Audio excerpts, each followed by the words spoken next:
Ladies and gentlemen, boys and girls, writers, blighters and freedom fighters, welcome along to the Joe Spivey YouTube channel where we discuss books and little else, and you join me back on the riverside town of Kingston upon Hull. Folks, I have wrestled with the hoi polloi on the inner city trains. I've managed to duck all of the greasy comestibles on board public transport, and I've managed to argue with very many recalcitrants as well whilst on board of those trains. But I have managed to journey my way back to Kingston upon Hull, where I will be hunkering down for the foreseeable. Probably between now and Christmas I will be staying Yorkshire side up. And so yes, I'm now back, and you can expect an increased flurry of videos as a result. Now, I mentioned in my last video that I have recorded some of my walkabouts in the leafy fronds of Derbyshire, and so hopefully with the brilliance of modern technology I can intersect them at some point in the next few seconds. We just walked around the roads and the pathways. I managed to accost a horse and anthropomorphizing him into a sort of morally bankrupt prime minister, managed to ask him some pointed questions. So there's a little bit of humour in there. We also went to a mill where there was an Archimedes drill, is it called? An Archimedes corkscrew, an Archimedes screw or something, which helps in which helps to produce electricity from flowing water. How very clever of our British scientists. So yes, I'm going to intersect those sections here.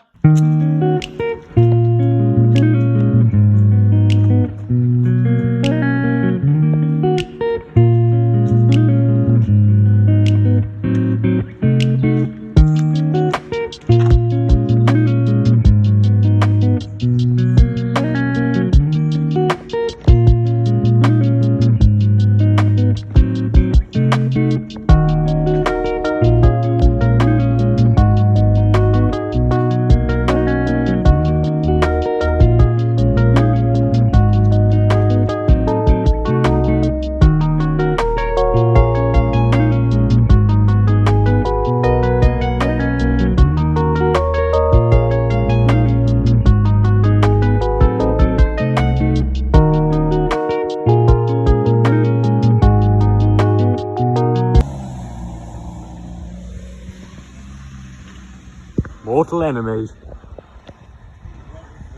Oh, there are many. There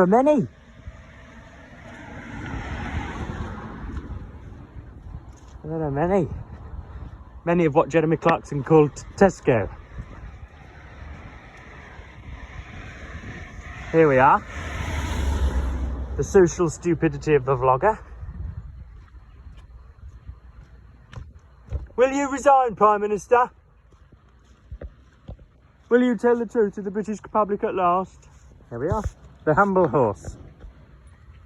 Set to ride the Epsom Derby in a few weeks. Oh my God, that one's very close. Hello. Maybe they're dead.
And hopefully I'm welcoming you back after that little montage, and you can now see where indeed Grand Viceroy Spivey plies his trade. When he's not filling wheelbarrows and sinking great goblets of tea, he can be seen marching around the rural countryside.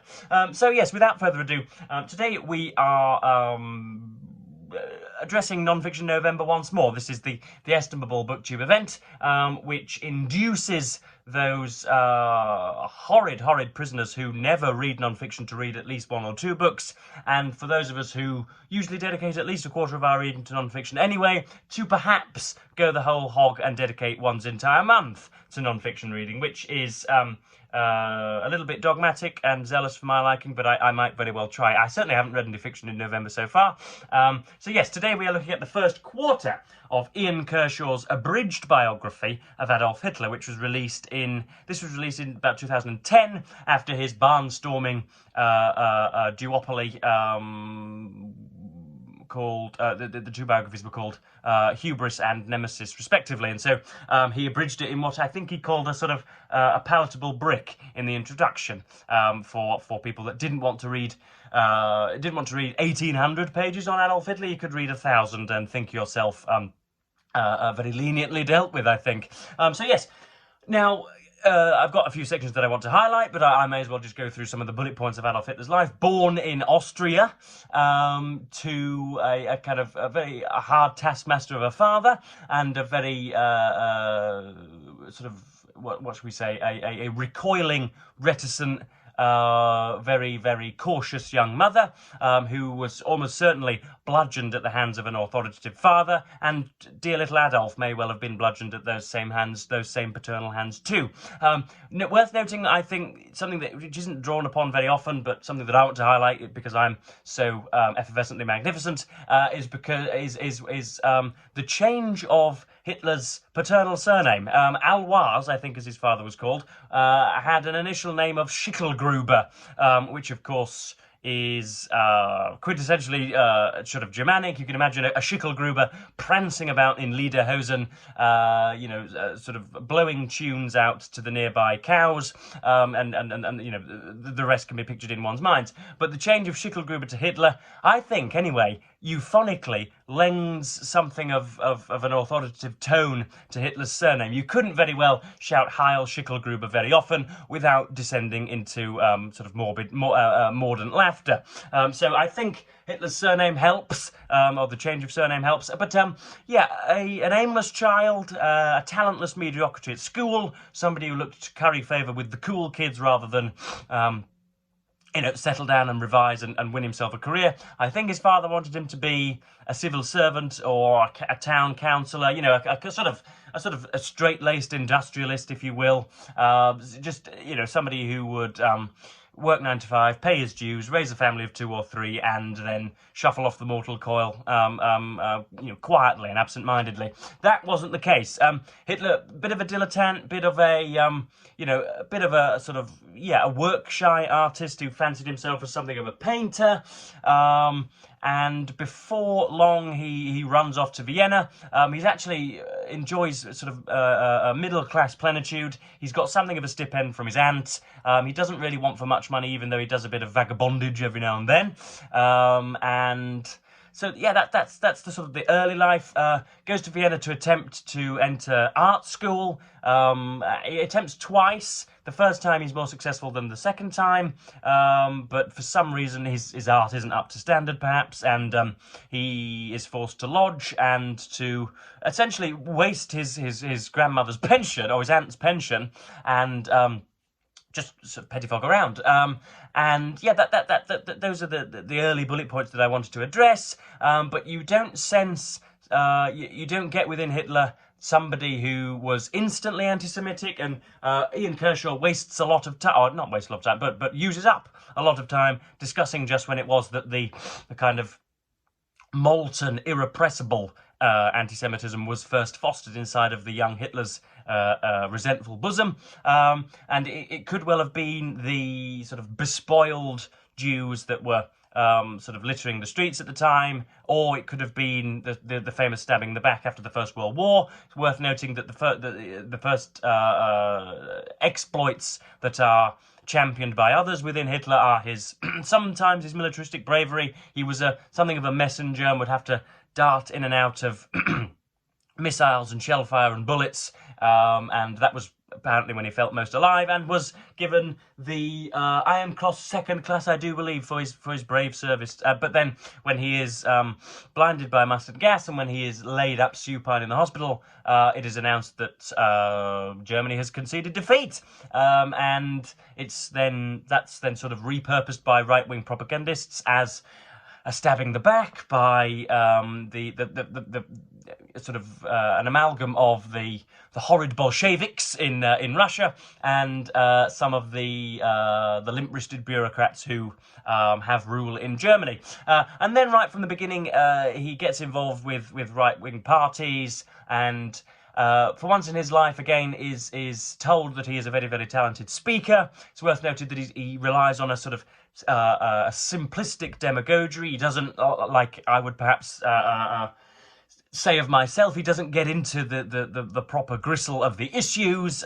He doesn't like to dwell on particularities or whatever, but just sort of reels off attractive punchlines, very digestible, attractive punchlines, which wreak havoc on the prejudices of the rural lower to middle classes of Germany, who were suffering under great economic depression after the Versailles Treaty. But these are just the standard training and teaching tips that a sort of a tin pot history teacher would give you. So I'm not going to bore you with that traditional nonsense. But yeah, I've got 5 or 6 sections that I want to read out. As you can see, I'm still probably fighting off the sort of last 10% remnants of a dreaded lurgy. But yeah, Kershaw's writing is wonderful. It is explanatory, but it is explosive. He is clearly somebody who has read both non-fiction and fiction in his life. He knows how to entertain, and that's jolly well good. And the first section that I want to read out concerns what every biographer must apprehend whenever they undertake, make a biographical undertaking about this horrid, sordid gentleman, if such an auspicious term can be used.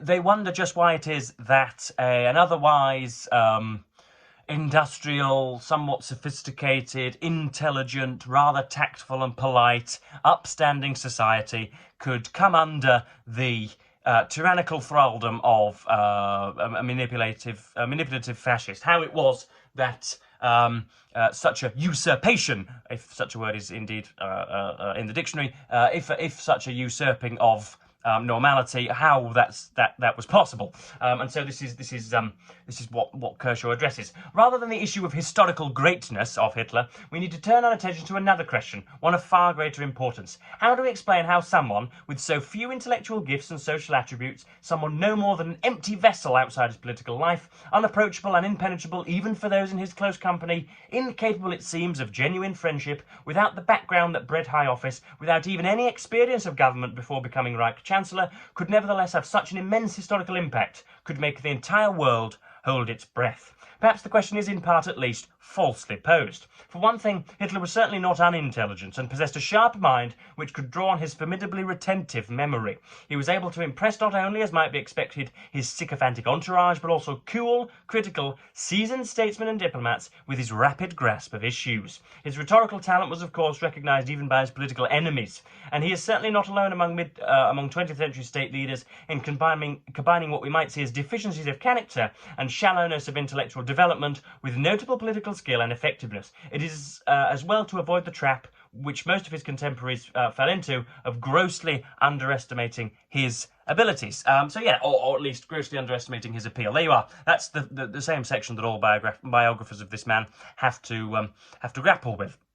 The next section concerns Hitler's priggishness and a certain, a constant lifetime sobriety, and an aversion and hatred of, what might we say, disrepute, and of, gangrenous actions, and of bacchanalian exploits, and, people that stand on tables kicking ashtrays about, behaviour of irresponsible wastrels. Essentially, he hates Kerhsaw in this section approaches Hitler's sexual relations or lack thereof, and yeah, just a general, almost pseudo Calvinistic hatred of all that was pleasurable, even though he spent most of his time prostrate on his bed anyway.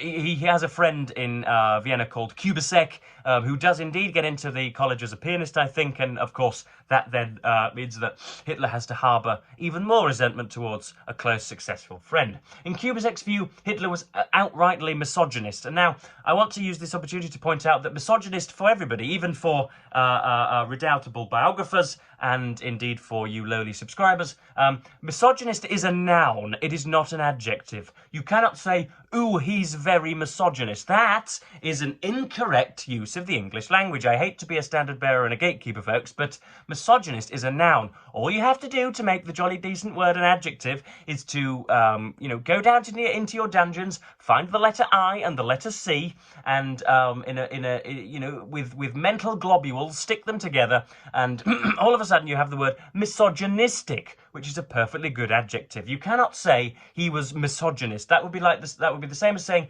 he was lorry driver, he was postman, he was bread baker. That doesn't make sense and would have you laughed out of court were you to use it in any other circumstance. So the word misogynistic must be used as an adjective. Hitler was outrightly misogynistic. He pointed out Hitler's satisfaction that women were not permitted in the stalls of the opera. Apart from his distant admiration for Stephanie in Linz, Kubisek knew of Hitler having no relations with any women during the years of their acquaintance in both Linz and Vienna.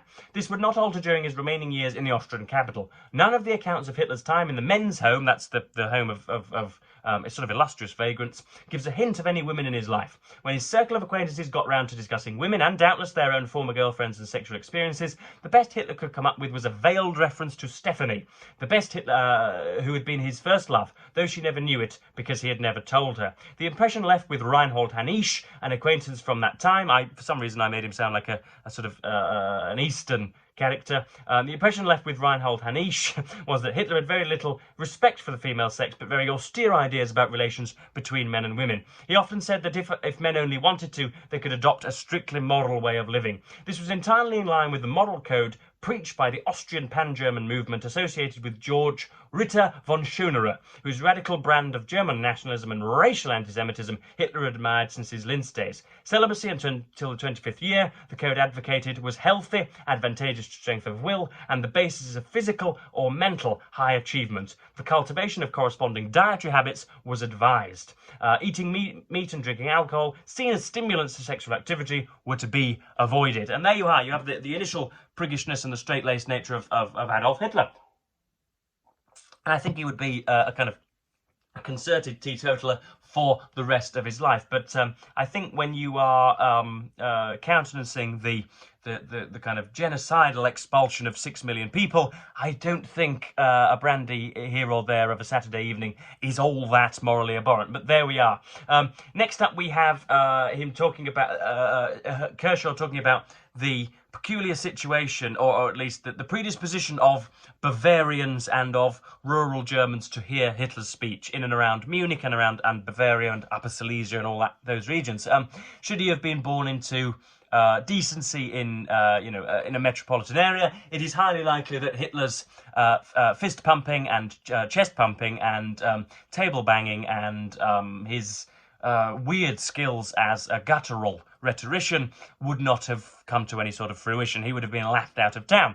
But another time, this is him going through, another time, another place, and the message would have been ineffective, absurd even. As it was indeed in the early 20s, the great majority of the citizens of Munich, let alone of a wider population to whom Hitler was, if at all, known only as a provincial Bavarian hothead and rabble-rouser, could not be captivated by it. Nevertheless, at this time and in this place, Hitler's message did captivate the uncontainable sense of anger, fear, frustration, resentment, and pent-up aggression of the raucous gatherings in the Munich beer halls. The compulsive manner of his speaking derived in turn much of its power of persuasion from the strength of conviction that combined with appealingly simple diagnoses of and recipes to Germany's problems. So that's all jolly good. Next up we have really the the formalization, if you could put it that way, of Hitler's ideology or worldview, the Weltanschauung, as I think the German phrase is. It's one of the only few German phrases that I remember from my time studying it at GCSE level. Yeah, you have Mein Kampf published when he, obviously after the Munich Putsch, when he is thrown in Landsberg, which is anything but a prison sentence. It is a sort of a state-sponsored holiday for the man. He is allowed guests. He is allowed a fine armchair. He is allowed writing paper. He is allowed his own luxurious abode. He's allowed all sorts, and most of the guards are Sieg-heiling acolytes anyway.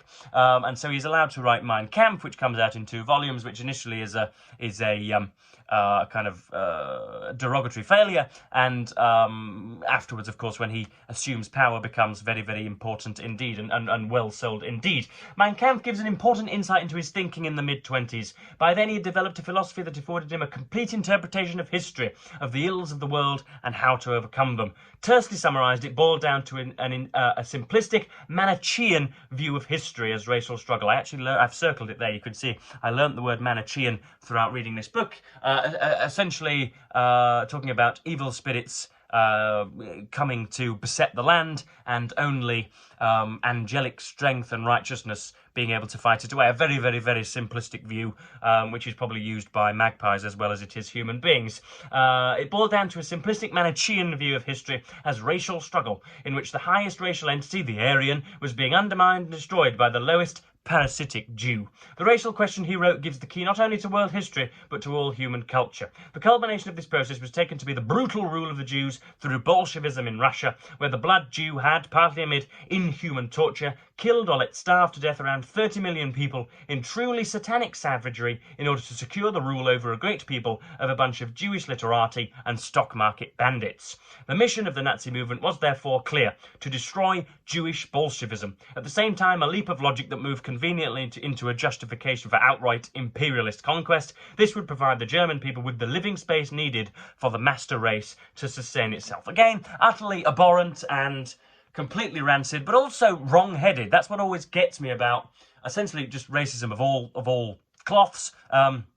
It's that not only is it repugnant, and not only does it lead to the demonic liquidation of an entire peoples in rural Poland, for example, it is also blatantly incorrect.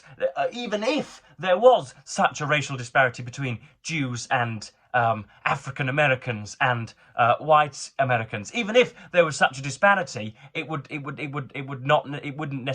necessitate the killing of millions of people. But yet, such differences do not exist. If you plant if you plant an African American, or if you plant a Jew, or if you plant anybody into a decent life, they will succeed at just the same rate. I know there are different.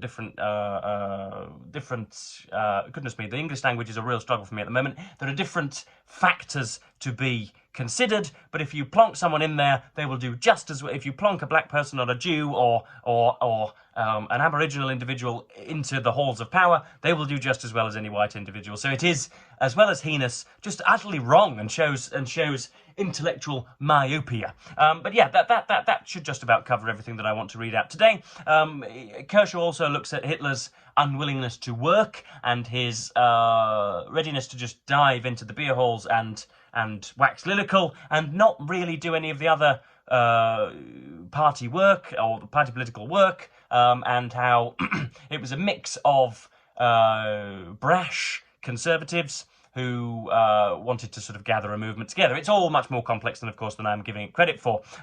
But what stuck out for me more than before, perhaps, was, and this has been pointed out by Shearer in Rise and Fall of the Third Reich, although I don't believe it's as egregious as Shearer made out, there was something of a predisposition. I don't know whether this, my historical knowledge isn't quite up to it so as to give out sweeping statements, but early 20th century Germany wasn't nearly as averse to anti-democratic authoritarianism as we are today.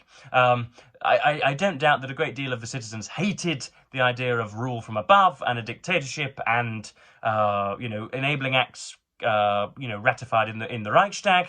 I don't doubt that a great deal of them hated it, but a great deal of them didn't. And it is a sort of common example of historical apocrypha to assume that Adolf Hitler was the only person in Germany at the time who wanted to both liquidate the Jews and despised Semites, as it were, and also wanted to cling to power and wanted to become the rancid dictator over 70 million people. There were a great deal of people who had those very same views. And it is, again, myopic and somewhat dishonest of us to assume that this was just one horrid man riding the coattails of history, when in fact he had a great deal of ideological bedfellows who helped him climb the rung. So yes, a quarter of the way through that, and I shall be forging on through it this afternoon. I'm also going to be doing some videos on the upcoming November the 5th election in Great Britain. I've tried not to draw many Hitlerian any Hitlerian parallels between Donald Trump and indeed the original, even though those similarities are manifold. But yeah, I'm just going to, in a video which I will hopefully record later but publish tomorrow. I was hoping to interview a great deal of people, but I have not yet mastered Zoom recording. I'm just going to broach the sort of 6 or 7 key points of the election. I'm not going to look at either side's manifesto. In fact, I don't believe such manifestos even are in existence, but I'm going to look at either side. I'm going to look at the major media points, look at the 4 or 5 arguments reeled out by the Trump campaign and why they are bereft of intellectual utility, and reel out 5 or 6 bullet points from the Kamala Harris campaign and why they haven't been reeled out nearly as much. I'm essentially just going to prevaricate on the American election, and I know that some of you would like that and some of you wouldn't, but if you want apolitical content, then feel free to unsubscribe and find your cases in the hall. So yes, that brings me well back into normality, folks, and as per usual, I do indeed want you to read some non-fiction throughout the month of November, but with that, I think I'm going to bid you adieu, and thank you ever so much for watching BookTube, and of course, as ever, say goodbye.